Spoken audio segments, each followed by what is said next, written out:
বিএনপির ৪৭তম প্রতিষ্ঠা বার্ষিকী উপলক্ষে লালমনিরহাটে ৬ দিন ব্যাপী আন্তঃজেলা ফুটবল টুর্নামেন্টের উদ্বোধন করা হয়েছে।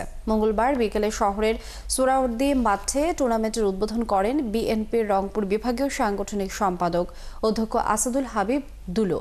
উদ্বোধনী খেলায় লালমনিরহাট পৌরসভা বিএনপি একাদশ ৫-২ গোলে হাতীবান্ধা উপজেলা বিএনপি একাদশকে পরাজিত করে। ৬ দিন ব্যাপী ফুটবল খেলায় ৭টি দল অংশ নেবে। আয়োজনে অংশ নিয়ে বিএনপি নেতা আসাদুল হাবিব দুলো বলেন, ফ্যাসিস্ট শেখ হাসিনা সরকার এদেশের যুব সমাজকে ধ্বংস করেছে। যুবকদের আবারও উদ্যমী করতে এমন খেলার আয়োজন বারবার করার আশ্বাস দেন তিনি। এছাড়া নির্বাচন সম্পর্কে তিনি বলেন, শেখ হাসিনা ভারতে পালিয়ে থেকেও দেশের নির্বাচন বানচাল করার ষড়যন্ত্র করছে, তবে তার কোনো ষড়যন্ত্রই সফল হবে না।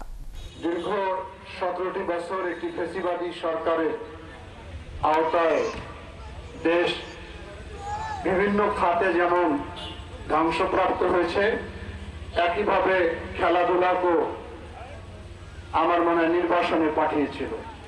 খেলার পরিবর্তে নেশার আবির্ভাব করা হয়েছে। পরিকল্পনা ছিল বাংলাদেশের যুব সমাজকে ধ্বংস করে দেওয়া, কারণ নেশা আক্রান্ত হলে শারীরিক মানসিকভাবে দুর্বল হয়ে যায় যুব সমাজ। সেই যুব সমাজ কোনো আন্দোলন, বিপ্লব, অন্যায়ের বিরুদ্ধে প্রতিবাদ করার শক্তি হারিয়ে ফেলে।